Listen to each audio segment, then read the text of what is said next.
ខ្ញុំយល់ខ្ញុំដឹងរស់រាល់ថ្ងៃមិនទាន់មានទីពឹង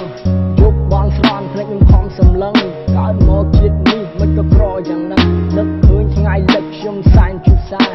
រស់រាល់ថ្ងៃមានតែម៉ាក់និងប៉ាជាចំណែកមិត្តស្និទ្ធតាពួកគាត់ទៅណារស់នៅព្រមចិត្តគិតទៅរឿងអតីតកាលរំជួយមេរំជួយដីស្ទើរតែបែកគូក្បាច់នឹកឃើញរឿងកន្លងពួកយើងស្បត់ស្បាយសញ្ចារួមមានរឿងអ្វីក៏មិនចោលគ្នាទៅណាតែឥឡូវពេលនេះឆេះដូចដុតជាឆាទេ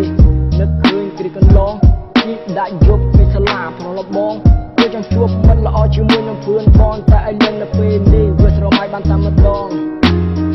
ចង់មានពេលណាស់តែពិភពលោកមិនអាចបង្វិលទៅកន្លះព្រោះតែខ្ញុំក្រទៅបាត់បង់មិនល្អអីលើជាធ្លាក់ខ្លួនគ្មានអ្វីនៅសល់តែខ្នងតែពួកអ្នកនៅឯណាមានដឹងទេថាខ្ញុំសែនជួយសារចង់ក៏ត្រឡប់ស្លាយរត់បទការតែលើជាធ្លាក់ខ្លួនគ្មានអ្វីដែលអស្ចារ្យខ្ញុំក៏បានដឹងថាពួកក្នុងសង្គមគ្មានលុយពីបញ្ញាបើសិនគ្មានលុយច្បាស់ជាអនាថាខ្ញុំរាប់អានមិត្តសិតតែពួកអមានប្រាជ្ញាព្រោះតែមិត្តប្រុសគឺបាត់បង់មិត្តភាពដ៏ល្អស្រួលថាឯណា